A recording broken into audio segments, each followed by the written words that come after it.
എല്ലാവർക്കും നമസ്കാരം. പുതിയൊരു വീഡിയോയിലേക്ക് സ്വാഗതം. അങ്ങനെ കേരളത്തിൽ ഇലക്ഷൻ മാമാങ്കം കഴിഞ്ഞു. ഇനി കേരളത്തിൽ അടുത്ത് നടക്കാൻ പോകുന്ന ഇലക്ഷൻ 2025 തദ്ദേശ സ്വയംഭരണ സ്ഥാപനങ്ങളേക്കുള്ള തെരഞ്ഞെടുപ്പാണ്. അപ്പോൾ നമുക്കറിയാം, കേരളത്തിൽ കുറച്ചു കാലമായി ഈ ഉപതെരഞ്ഞെടുപ്പുകൾ നടന്നത്. ആദ്യം നടന്നത് തൃക്കാക്കരയായിരുന്നു. തൃക്കാക്കരയിൽ PT തോമസിന്റെ മരണശേഷമാണ് അവിടെ ഉപതെരഞ്ഞെടുപ്പ് നടന്നത്.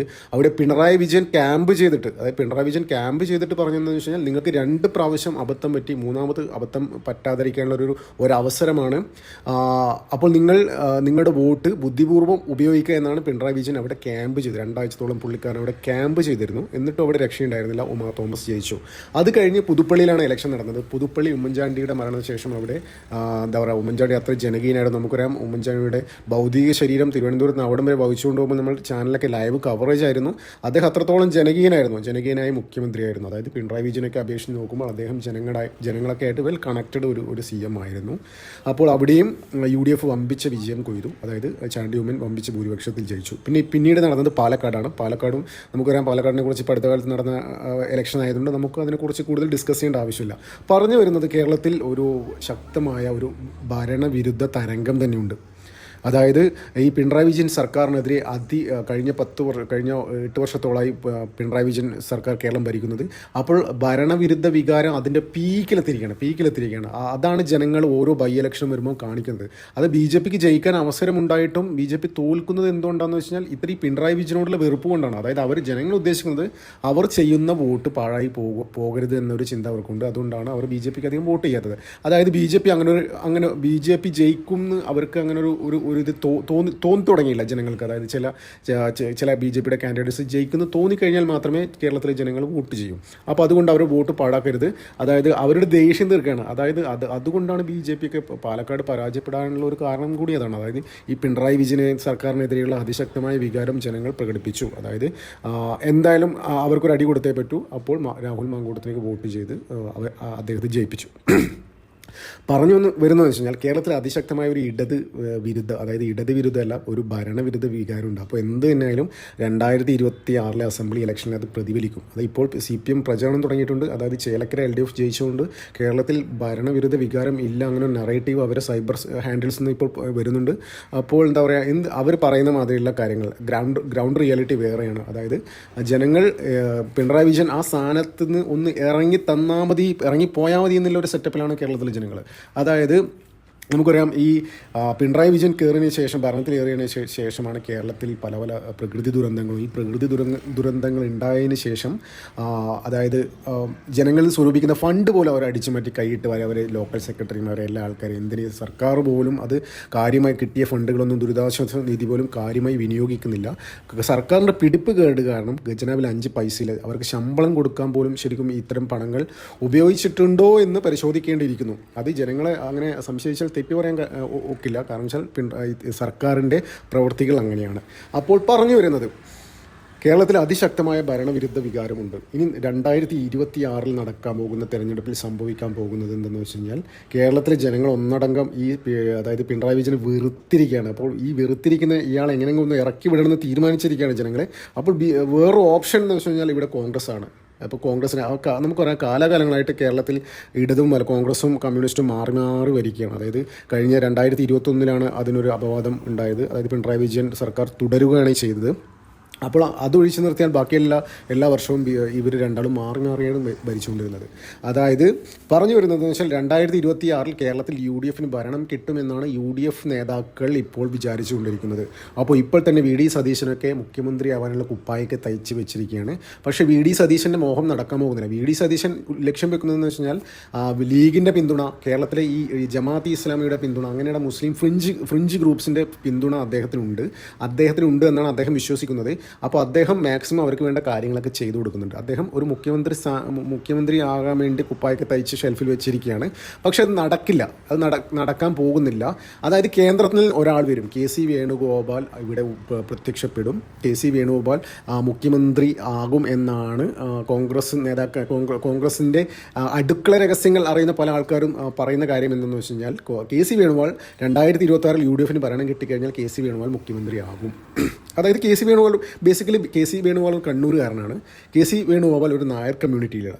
നായർ കമ്മ്യൂണിറ്റിയിലുള്ള ഒരു പ്രതിനിധിയാണ് രമേശ് ചെന്നിത്തലയും കെ മുരളീധരനും. അപ്പോൾ ഈ രണ്ടുപേരെ കെ സി ഇപ്പോഴേ പണി തുടങ്ങിക്കഴിഞ്ഞു. അതായത് സതീശിനെയൊക്കെ ചവിട്ടിക്കൂട്ടും, അത് ഉറപ്പാണ്. സതീശൻ്റെ ആഗ്രഹം നടക്കാൻ പോകുന്നില്ല. ഇനി എന്ത് SDP-യും മറ്റേ ജമാഅത്തെ ഇസ്ലാമിയും ലീഗും ഒക്കെ പിന്തുണച്ച് കഴിഞ്ഞാലും സതീശൻ മുഖ്യമന്ത്രിയാവാൻ പോകുന്നില്ല. എന്തായാലും KC മുഖ്യമന്ത്രി ആവാനാണ് സാധ്യത.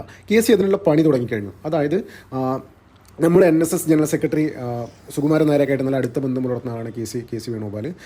അദ്ദേഹം 2026 മുഖ്യമന്ത്രി സ്ഥാനം മുന്നിൽ കണ്ട് ഈ രമേശ് ചെന്നിത്തലയും പിന്നെ നമ്മുടെ കെ മുരളീധരനെയും കോൺഗ്രസിന് ചാടിച്ച് BJP ക്യാമ്പിൽ എത്തിക്കാൻ വേണ്ടി അദ്ദേഹം തന്നെ ശ്രമിക്കുന്നുണ്ടോ ഇപ്പോൾ സംശയമുണ്ട്. അതായത് ഈ പാർട്ടിയിൽ നിന്ന് അദ്ദേഹത്തിന് മുഖ്യമന്ത്രി സ്ഥാനത്ത് ഭീഷണിയാവുന്ന ഈ രണ്ട് പേരെയും ചവിട്ടി, അതായത് നായർ റെപ്രസെൻറ്റേറ്റീവ് ആണല്ലോ ഇവർ രണ്ടുപേരും. അപ്പോൾ ഇവരെ കോൺഗ്രസിന് ചാടിച്ച് BJP ക്യാമ്പിൽ എത്തിക്കാൻ KC വേണുഗോപാൽ ശ്രമിക്കുന്നുണ്ടോ ഉണ്ട് എന്നല്ല ഓരോ സംസാരമൊക്കെ സോഷ്യൽ മീഡിയയിലൊക്കെ ഉണ്ട്. അത് എൻ്റെ സത്യാവസ്ഥ നമുക്കറിയില്ല. അപ്പോൾ അതുകൊണ്ട് അതിനെക്കുറിച്ച് കൂടുതൽ പറയാൻ ഞാൻ ശക്തനല്ല. എന്ത് തന്നെയായാലും KC വേണുഗോപാലായിരിക്കും 2026 മുഖ്യമന്ത്രിയാകാൻ പോകുന്നത്. അത് ഉറപ്പാണ്. കോൺഗ്രസിന് ഭരണം കിട്ടിക്കഴിഞ്ഞാൽ എന്തായാലും അങ്ങനെ വരാനാണ് സാധ്യത. അപ്പോൾ ഈ ചെന്നിത്തലയും കെ മുരളീധരനെയും എങ്ങനെ ഏത് വിധേയനും ഒതുക്കാൻ വേണ്ടി പല കളികളും ഇപ്പോൾ നടക്കുന്നുണ്ട്. അതായത് ഈ മഹാരാഷ്ട്രയിലെ ചുമതല കൊടുത്തത് തന്നെ, അതായത് മഹാരാഷ്ട്രയുടെ തെരഞ്ഞെടുപ്പ് ചുമതല, കോൺഗ്രസിൻ്റെ തെരഞ്ഞെടുപ്പ് ചുമതല KC വേണുഗോപാൽ ഇടപെട്ടാണ് ചെന്നിത്തലയ്ക്ക് കൊടുത്തത്. അപ്പോൾ ഇപ്പം അവിടെ കോൺഗ്രസിന് അതിദയനീയമായ തോൽവിയാണ് മഹാരാഷ്ട്രയിൽ നേരിട്ടത്. അപ്പോൾ ഈ ചെന്നിത്തലയൊന്നും ഇപ്പം കാണാനേ ഇല്ല ഇപ്പോഴും. അപ്പോൾ അതിൻ്റെ പേരും പറഞ്ഞ് അദ്ദേഹം ഒരു കഴിവ് കെട്ടവനാണെന്നുള്ള ഈ ഒരു നെറേറ്റീവ് രാഹുൽ ഗാന്ധിക്ക് മുന്നിൽ KC വേണുഗോപാൽ അവതരിപ്പിക്കും. അപ്പോൾ ഈ രാഹുൽ ഗാന്ധിയുടെ അടുത്ത ബന്ധം, ഈ ഗാന്ധി ഫാമിലിയുടെ കിച്ചൺ ക്യാബിനറ്റിലെ ഒരു പ്രൈം മിനിസ്റ്ററാണ് ഈ KC വേണുഗോപാൽ. അപ്പോൾ അവിടെ ഈ കേരളത്തിലെ അതായത് പുള്ളിക്കാരൻ രാഹുൽ ഗാന്ധിയെ കയ്യെ പിടിച്ച് എങ്ങനെയെങ്കിലും ഇവിടെ ഒരു മുഖ്യമന്ത്രി സ്ഥാനം ഒപ്പിച്ചെടുക്കാൻ സാധ്യതയുണ്ട്. പിന്നെ അതുമാത്രമല്ല 2019 രാഹുൽ ഗാന്ധിയെ കൊണ്ട് വയനാട്ടിൽ കൊണ്ട് മത്സരിപ്പിച്ചതും 2024 പ്രിയങ്കയെ കൊണ്ടുവന്നതിന് പിന്നിലും രാഹുൽ ഗാന്ധി ഈ KCയുടെ ചരട് വലിയായിരുന്നു. KC വേണുഗോപാൽ അവരെ പറഞ്ഞ് കൺവിൻസ് ചെയ്യിപ്പിച്ചുകൊണ്ടാണ് അവരിവിടെ വന്ന് മത്സരിപ്പിച്ചത്. അത് 2019 ഇന്ത്യയിൽ എവിടെയും നിന്ന് കഴിഞ്ഞാലും രാഹുൽ ഗാന്ധിക്ക് ഒരു ഗ്യാരണ്ടി ഉണ്ടായിരുന്നില്ല. ഇന്ത്യയുടെ ഒരു സ്ഥലത്തും മത്സരിക്കാനുള്ള ഒരു ഗ്യാരണ്ടി, ഒരു കോൺഫിഡൻസ് പുള്ളിക്ക് ഉണ്ടായിരുന്നില്ല. അപ്പോൾ KC ഇടപെട്ടാണ്, KCയാണ് രാഹുൽ ഗാന്ധിന് ഇത്തരത്തിലൊരു ഉപദേശം നൽകിയത്. കേരളത്തിൽ വന്ന് മത്സരിക്കുക, എന്തിനാലും ജയിക്കും ഗ്യാരണ്ടി. അത് വയനാട് പോലെയുള്ള ഒരു മുസ്ലിം ന്യൂനപക്ഷ ഒരു മണ്ഡലത്തിൽ വന്ന് മത്സരിപ്പിക്കുക, അവിടെ ജയിക്കുക, എന്തായാലും ജയിക്കുമെന്ന് പറഞ്ഞ് കൺവിൻസ് ചെയ്യിപ്പിച്ചത് ശരിക്കും ഈ KC വേണുഗോപാലാണ്. അപ്പോൾ ഈ 2026 ഭരണം കിട്ടിക്കഴിഞ്ഞാൽ രാഹുൽ ഗാന്ധിയെ കയ്യെ പിടിച്ച് എങ്ങനെയെങ്കിലും ഇവിടെ മുഖ്യമന്ത്രി ആവാനുള്ള ഒരു സാധ്യത എന്തായാലും ഉണ്ട്. അതിനു മുന്നേ KCക്ക് എതിരെ വരാൻ സാധ്യതയുള്ള ചെന്നിത്തലയും മുരളീധരനെയും എങ്ങനെയെങ്കിലും പാർട്ടിയിൽ നിന്ന് ചാടിക്കാനുള്ള തന്ത്രം തന്നെയാണ് ഇപ്പോൾ KC. പിന്നെ സതീശൻ്റെ കാര്യം, ഈ സതീശൻ എന്ത് തന്നെയായാലും മുഖ്യമന്ത്രി സ്ഥാനം കിട്ടാൻ പോകുന്നില്ല. കൂടിപ്പോയി കഴിഞ്ഞാൽ കേരളത്തിൻ്റെ ഒരു ധനകാര്യമന്ത്രി ആവാനുള്ള സാധ്യതയുണ്ട് സതീശൻ അതിനുള്ള യോഗം മാത്രമേ ഉള്ളൂ. നമുക്ക് നോക്കാം ഈ ഫൈറ്റ് എവിടം വരെ പോകുന്നു. പാലക്കാട് വിജയത്തിന് ശേഷം കോൺഗ്രസ് ക്യാമ്പ്, UDF ക്യാമ്പ് ശരിക്കും അമിത ആത്മവിശ്വാസത്തിലാണ്. അവർക്ക് എന്തായാലും ഭരണം കിട്ടും. അതായത് സതീശൻ മുഖ്യമന്ത്രി ആവുന്നൊക്കെ ധരിച്ചിങ്ങനെ നടക്കുകയാണ്. പക്ഷേ ഇതൊന്നും നടക്കാൻ പോകുന്നില്ല. അത് സതീശൻ്റെ ആഗ്രഹങ്ങൾ നടക്കാൻ പോകുന്നില്ല. KC വേണുഗോപാൽ എന്തായാലും ഇവിടെ ഉദയം ചെയ്യും. അദ്ദേഹം ആലപ്പുഴ MP സ്ഥാനം ഉപേക്ഷിച്ച് കേരളത്തിലെ മുഖ്യമന്ത്രി സ്ഥാനത്തേക്ക് മത്സരിക്കാനുള്ള ഒരു സാധ്യതയുണ്ട്. അങ്ങനെയാണ് വീണ്ടും കേരളത്തിൽ ആലപ്പുഴയിലെ ഒരു ഉപതെരഞ്ഞെടുപ്പ് വരാനുള്ള സാധ്യതയും തള്ളിക്കളയാൻ പറ്റില്ല. പിന്നെ നമുക്ക് നോക്കാം, പിണറായി വിജയനും BJP ഒക്കെ കൈയും കെട്ടി നോക്കിയിരിക്കില്ല എന്ന് നമുക്കറിയാം. അതായത് BJP ഒക്കെ ഒരു 5-10 സീറ്റ് പിടിച്ചു കഴിഞ്ഞാൽ ഇവിടെ ചിത്രം മൊത്തത്തിൽ മാറും. അതായത് 140 MLA കേരളത്തിൽ സീറ്റുള്ള ഇതിൽ, അതായത് ഒരു 60 സീറ്റ് 60 സീറ്റ് CPM-ഉം LDF-ഉം ഒരു 70 സീറ്റ് UDF-ഉം ഒരു 10 സീറ്റ് BJP-യും പിടിച്ചു കഴിഞ്ഞാൽ ഇവിടെ മൊത്തം ചിത്രം മാറും. പിന്നെ എന്താ പറയേണ്ടത്, അത് മൂന്നാം പിണറായി വിജയൻ സർക്കാരിലേക്കുള്ള ഒരു പോക്കായിരിക്കും അങ്ങനെ. അതായത് BJPക്ക് വേറെ വഴിയില്ല, CPM-ന് വേറെ വഴിയില്ല. BJP പുറത്തുനിന്ന് ചിലപ്പോൾ CPM-നെ പിന്തുണക്കാനുള്ള സാധ്യതയുണ്ട്.